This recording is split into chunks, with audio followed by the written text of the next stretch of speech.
ರಾಜಣ್ಣ ಅವ್ರಿಗೆ, ಒಬ್ಬ ಅಹಿಂದ ನಾಯಕನಿಗೆ, ಒಂದು ಅವಕಾಶ ವಂಚಿತ ಜನ ಸಮುದಾಯದ ಧ್ವನಿಯಾಗಿದ್ದಂತ ಒಬ್ಬ ಬೇರೆ ನಾಯಕನಿಗೆ ಒಬ್ಬ ದೊಡ್ಡ ಪೆಟ್ಟನ್ನ ಕೊಟ್ಟಿದ್ದಾರೆ.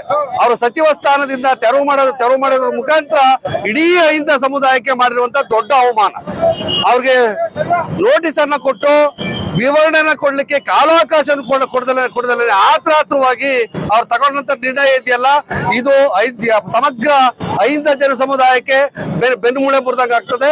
ಈಗಾಗಲೇ ನಿಮ್ಗೆ ರಾಜ್ಯ ಸರ್ಕಾರ ಗೊತ್ತಿರಬಹುದು, ರಾಜ್ಯದ 13 ಜಿಲ್ಲೆನಲ್ಲಿ ಹೋರಾಟ ನಡೆದಿದೆ. 54 ತಾಲೂಕಿಗೂ ಹೆಚ್ಚು ಹೋರಾಟಗಳು ನಡೀತಾ ಇದ್ದಾವೆ.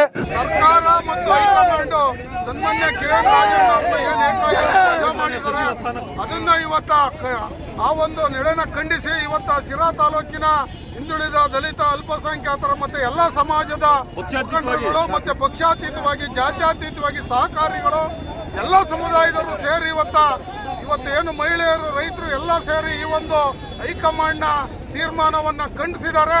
ಮತ್ತೆ ಸನ್ಮಾನ್ಯ KN ರಾಜಣ್ಣ ಅವ್ರನ್ನ ಇವು ಸಹಕಾರ ಸಚಿವರನ್ನಾಗಿ ಮುಂದುವರಿಸಬೇಕು. ಇಡೀ ರಾಜ್ಯದಲ್ಲಿ ಸಹಕಾರ ರಂಗದಲ್ಲಿ ಕ್ರಾಂತಿಯನ್ನ ಮಾಡಿದಂಥವ್ರು ರಾಜಣ್ಣ ಅವರು. ಇವತ್ತು ಮಹಿಳೆಯರು ಹಿಂದುಳಿದವರು SC/ST ರಿಸರ್ವೇಶನ್ ತಂದಿದ್ದಾರೆ. ಹಾಗೆ ಇಡೀ ಪಂಚಾಯತಿಗೆ ಒಂದು ಸಹಕಾರ ಸಂಘ, ಗ್ರಾಮಕ್ಕೊಂದು ಹಾಲು ಉತ್ಪಾದಕರ ಸಹಕಾರ ಸಂಘ ಅಂತ ಹೇಳಿ ಹೊಸ ಸಹಕಾರ ಸಂಘಗಳನ್ನ ರಚನೆ ಮಾಡಿ ಇತಿಹಾಸ ಬರೆದವರು ಸಹಕಾರ ಸಚಿವರಾದ ರಾಜಣ್ಣ ಅವರು. ಜನಾಂಗದಲ್ಲೂ ಬೆರ್ತು ಒಂದು ಈ ರಾಜ್ಯದಲ್ಲಿ ಸಾದ್ರೆ KN ರಾಜಣ್ಣ ಬಿಟ್ಟರೆ ಇನ್ಯಾರು ಈ ಜನಾಂಗದಲ್ಲಾಗಲಿ ಈ ರಾಜ್ಯದಲ್ಲಾಗಲಿ ಇಂಥ ಒಂದು ಜನ ಅಭಿಪ್ರಾಯದ ಕಾರ್ಯಕ್ರಮ ತೊಡಗಿದ್ದಾರೆ ಅಂದರೆ ಪ್ರತಿಯೊಂದು ಯಾರಿಗೆ ಒಂದು ಇದಾಗೈತೆ ಅಂದರೆ ಇವತ್ತು ಒಬ್ಬ ಮುಖ್ಯಮಂತ್ರಿ ಮನೆ ಹತ್ರ ಅಷ್ಟು ಜನ ಇರಲ್ಲ. ಬೆಳಕರಿತು ಅಂದರೆ ನೂರಾರು ಜನ ಅವ್ರನ್ನ ಕೆಲವು ರಿಕ್ವೆಸ್ಟ್ ಮಾಡ್ಕೊಂಡು ಅನ್ನಗಳನ್ನ ಅವ್ರ ಬಡತನಗಳನ್ನ ನಿವಾರಣೆ ಮಾಡ್ಕೋಣ ಅಂತ ಒಂದು ವ್ಯಕ್ತಿ ಅಂದರೆ ಈ ಜಿಲ್ಲೆಯಲ್ಲಿ ಈ ರಾಜ್ಯದಲ್ಲಿ ಇಂಥ ಒಂದು ಮಹಾನ್ ವ್ಯಕ್ತಿ ಇನ್ಯಾರು ಮತ್ತಾರು ಇಲ್ಲ ಅಂತ ನಾನು ಈ ಸಂದರ್ಭದಲ್ಲಿ ಹೇಳಕ್ಕೆ ಇಷ್ಟಪಡ್ತಾ ಇದ್ದೀನಿ. ಮಾಜಿ ಸಹಕಾರ ಸಚಿವರು ನಮ್ಮ ಮುಖಂಡರು ಆದಂಥ KN ರಾಜಣ್ಣನವ್ರನ್ನ ಮಂತ್ರಿಮಂಡಲದಿಂದ ಏಕಾಏಕಿ ವಜಾ ಮಾಡಿರೋ ಆ ಒಂದು ಹಿನ್ನೆಲೆಯಲ್ಲಿ ಇವತ್ತು ಇಡೀ ನಮ್ಮ ಸಿರಾ ತಾಲೂಕಿನ ಎಲ್ಲ ಪಕ್ಷದ ಮುಖಂಡರು ಒಗ್ಗಟ್ಟಾಗಿ ಇವತ್ತು ಏನು ಹೈಕಮಾಂಡು ಮತ್ತು ಕಾಂಗ್ರೆಸ್ ಪಕ್ಷದ ವಿರುದ್ಧವಾಗಿ ನಾವೊಂದು ಪ್ರತಿಭಟನೆಯನ್ನು ಮಾಡಬೇಕು ಅನ್ನೋ ಒಂದು ಉದ್ದೇಶ ಇಟ್ಕೊಂಡು ಇವತ್ತು 21ನೇ ತಾರೀಕು ಇಡೀ ತಾಲ್ಲೂಕಿನ 3 ಪಕ್ಷಗಳ ಮತ್ತು ಎಲ್ಲ ಜಾತಿಯ ಜನಾಂಗದವರು ಸಹ ಸೇರಿಕೊಂಡು ಇವತ್ತು ನಾವು ಸರ್ಕಾರದ ವಿರುದ್ಧ ಪ್ರತಿಭಟನೆಯನ್ನು ಮಾಡೋಕ್ಕೋಸ್ಕರ ನಾವೆಲ್ಲ ಇವತ್ತು ಸೇರ್ತಾ ಇದ್ದೀವಿ. ಇವತ್ತು ನಾವು ಸರ್ಕಾರಕ್ಕೆ ಮತ್ತು ಹೈಕಮಾಂಡ್ಗೆ ನಾವು ಇವತ್ತೊಂದು ಸಂದೇಶ ಕೊಡಬೇಕು ಸಿರಾ ತಾಲೂಕಿನಿಂದ ನಮ್ಮ ಉದ್ದೇಶ ಇಟ್ಕೊಂಡು ಇವತ್ತು ಮಾಡ್ತಾಯಿದ್ದೀವಿ. ನಾವು ಇವತ್ತು ಸರ್ಕಾರ ಏನು ಸಿದ್ದರಾಮಯ್ಯ ಇರ್ಬೋದು, DK ಶಿವಕುಮಾರ್ ಇರ್ಬೋದು, ರಾಹುಲ್ ಗಾಂಧಿ ಅವರು ಇರ್ಬೋದು, ಇವರೆಲ್ಲರೂ ನಮ್ಮ ರಾಜಣ್ಣ ಅವರಿಗೆ ಅನ್ಯಾಯ ಮಾಡಿದ್ದಾರೆ. ಅನ್ಯಾಯದ ವಿರುದ್ಧ ನಾವು ಪ್ರತಿಭಟನೆ ಮಾಡ್ತಾಯಿದ್ದೀವಿ. ಇವತ್ತು ಎಚ್ಚೆತ್ಕೊಂಡು ಅವರು ಕೂಡಲೇ ನಮ್ಮ ರಾಜಣ್ಣ ಅವ್ರು ಬೇಕು, ಅವ್ರನ್ನ ಮಂತ್ರಿಮಂಡಲದಲ್ಲಿ ಉಳಿಸ್ಕೊಬೇಕು ಅನ್ನೋ ಉದ್ದೇಶ ಇಟ್ಕೊಂಡು ಅವ್ರನ್ನ ಆದಷ್ಟು ಏನು ನವಂಬರ್ಗೆ ತಗೊಳ್ತೀವಿ ಅಂತ ಏನು ಹೇಳ್ತಾ ಇದ್ದಾರೆ ಅನ್ನೋ ಒಂದು ಸುದ್ದಿ ಬರ್ತಾ ಇದೆ.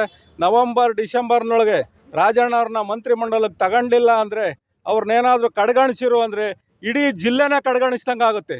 ಅವತ್ತು ಇಡೀ ಜಿಲ್ಲೆ ಪ್ರತಿಯೊಂದು ಜನಾಂಗದ ಪ್ರತಿಯೊಂದು ಪಕ್ಷದ ಎಲ್ಲ ಮುಖಂಡರು ರಾಜಣ್ಣನವ್ರ ಪರವಾಗಿ ನಿಂತು ನಾವು ಕಾಂಗ್ರೆಸ್ನೂ ಕೇಳಲ್ಲ, ದಳನೂ ಕೇಳಲ್ಲ, BJPನೂ ಕೇಳಲ್ಲ, ಎಲ್ಲ ಪಕ್ಷಗಳನ್ನ ಹೊರತುಪಡಿಸಿ ಇಂಡಿಪೆಂಡೆಂಟ್ ಆಗಲಿ ಕೊನೆಗೆ ಅವ್ರು ನಿಲ್ಲಿಸಿ ಮತ್ತೆ MLA ಮಾಡೇ ಮಾಡ್ತೀವಿ. ನಾವು ಸರ್ಕಾರಕ್ಕೆ ಇವತ್ತು ಧಿಕ್ಕಾರ ಆಗ್ತೀವಿ. ಯಾಕಪ್ಪ ಅಂದ್ರೆ ನಮ್ಗೆ ಅನ್ಯಾಯ ಆಗಿದೆ. ದಲಿತ ವಿರೋಧಿ ಸರ್ಕಾರ ಅಂತ ಹೇಳಕ್ ನಾನು ಬಯಸ್ತೀನಿ. ಕಾರಣ ಯಾವುದೇ ಒಂದು ನೋಟಿಸ್ ನೀಡಿ ಅವ್ರಿಗೆ ವಿವರಣೆ ಕೊಡೋಕ್ಕೂ ಕಾಲಾವಕಾಶ ಕೊಡದೆ ಹೀನಾಯವಾಗಿ ಅವ್ರನ್ನ ರದ್ದುಗೊಳಿಸಿದ್ದು ನಮ್ಮ ಇಡೀ ಸಮುದಾಯಕ್ಕೆ, ಇನ್ನು ರಾಜ್ಯಾದ್ಯಂತ ಇರ್ತಕ್ಕಂಥ 78 ಲಕ್ಷ ಸಮುದಾಯ ಇರ್ತಕ್ಕಂಥ ನಾಯಕ ಸಮುದಾಯಕ್ಕೆ ಅನ್ಯಾಯ ಆಗಿದೆ. ಇದು ನಮ್ಮ ಸಮುದಾಯದಲ್ಲಿ ಆಗ್ತಕ್ಕಂಥ ಪದೇ ಆಗ್ತಕ್ಕಂಥ ನೋವುಗಳ ಸಹಿಸ್ಕೊಂಡು ಸಾಕಾಗಿದೆ. ಮುಂದಿನ ದಿನಗಳಲ್ಲಿ ರಾಜಣ್ಣನವ್ರನ್ನ ಸಚಿವ ಸಂಪುಟಕ್ಕೆ ತೆಗೆದುಕೊಳ್ಳದೆ ಹೋದ್ರೆ ಇನ್ನು ರಾಜ್ಯಾದ್ಯಂತ ಉಗ್ರ ಹೋರಾಟ ನಡೀತಿದೆ. ಇದು ದಲಿತ ವಿರೋಧಿ ಸರ್ಕಾರ ಅಂತ ಕಟ್ಟಿ ಕಟ್ಕೊಳ್ಳುವಂತ ಕಾಲ ಹತ್ರದಲ್ಲಿದೆ ಅಂತ ಹೇಳ್ತಕ್ ಬಯಸ್ತೀನಿ. ರಾಜ್ಯಾದ್ಯಂತ ನೀವು ನೋಡ್ತಾ ಇದ್ದೀರಾ, ಬರೇ ತುಮಕೂರು ಡಿಸ್ಟಿಕ್ ನಲ್ಲಿ ಮಾತ್ರ ಅವರ ಅಭಿಮಾನಿಗಳಿಲ್ಲ, ಇಡೀ ರಾಜ್ಯಾದ್ಯಂತ ಅವರ ಅಭಿಮಾನಿಗಳಿದ್ದಾರೆ. ಏನು ನಾವು ಇವತ್ತು ಅಂಬೇಡ್ಕರ್ ಪ್ರತಿಮೆಗೆ ಮಾಲಾರ್ಪಣೆ ಮಾಡಿದ್ವು. ಅಂಬೇಡ್ಕರ್ ಸಾಹೇಬ್ರು ಆ ಸಂವಿಧಾನದಲ್ಲಿ ಎಲ್ಲ ಹಿಂದ ದಲಿತ ವರ್ಗರಿಗೆ ಸಕಲ ಮನುಕುಲ ಕೋಟಿಗೆ ನ್ಯಾಯ ಕೊಟ್ಟಿದ್ರು. ಅವ್ರ ಮೇಲನೆ ಮಾಡಿ ಹೇಳ್ತಾ ಇದ್ದೀನಿ, ಅವರ ಪಾದ ಸಾಕ್ಷಿ ಮೇಲೆ ಹೇಳ್ತಾ ಇದ್ದೀನಿ ನಾನು. ಮುಂದೊಂದ್ ದಿವಸ ಅವ್ರಿಗೆ ಏನಾದ್ರು ಸಚಿವ ಸ್ಥಾನ ಕೊಟ್ಟಿಲ್ಲ ಅಂತಂದ್ರೆ ಉಗ್ರ ಹೋರಾಟ. ಒಂದು ಸರ್ಕಾರಕ್ಕೆ ಎಚ್ಚರಿಕೆ ಕರೆಗಂಟೆ. ನಮ್ಮ ಪ್ರಾಣ ಹೋದ್ರು ಸಹ ನಾವು ಲಕ್ಷಲ್ಲ. ಇವತ್ತು ಅಹಿಂದ ನಾಯಕ ನೆನ್ಪಿಟ್ಕೊಡ್ರಿ, ತುಮಕೂರು ಜಿಲ್ಲೆಯಲ್ಲಿ JDS 9 ಸಚಿವ ಸ್ಥಾನ ಇದ್ದಾಗ ರಾಜೀನಾಮೆ ಇದ್ದಾಗ ಮಾತ್ರ ಬಂದಿರುತ್ತೆ. ಮುಂದೊಂದ್ ದಿವಸ ತುಮಕೂರು ಜಿಲ್ಲೆಯಲ್ಲಿ ಅವ್ರು ಇದ್ದದ ಕಡೆ ಮಾತ್ರ ಪಕ್ಷ ಬಹುಮತ ಆಗ್ತದೆ. ಏನಾದ್ರು ಸಹ ಇವತ್ತೇನಾದ್ರು ಸಹ ರಾಜಣ್ಣ ಅವ್ರಿಗೆ ಎಚ್ಚರಿಕೆಯಿಂದ ಏನಾದ್ರು ನೀವೇನಾದ್ರೂ ಸಹ ಅದೇ ಪದವಿನ ಸಚಿವ ಸ್ಥಾನ ಕೊಡ್ಲಿಲ್ಲ ಅಂತಂದ್ರೆ ಉಗ್ರ ಹೋರಾಟ ನಾವು ಕೈಗೊಳ್ಬೇಕಂತ ಹೇಳ್ತಾ, ಈ ಜಿಲ್ಲೆ ಒಳಗೆ ಈ ರಾಜ್ಯದೊಳಗೆ ಏನಾದ್ರು ಬಡವರ ಬಂಧು, ದೀನದಲಿತರ ನಾಯಕ, ಬಡವರ ಮನಸ್ಸು ಏನಾದ್ರು ಅರ್ಥ ಮಾಡ್ಕೊಂಡ್ರೆ ಒಂದು ನಾಯಕರು ಇದ್ರೆ ಅದು ನಾನು ನೋಡಿದಂಥ ಲೀಡ್ರ್ ಯಾರಾದರೂ ಇದ್ರೆ ಅದು KN ರಾಜಣ್ಣ ಸಾಹೇಬರು.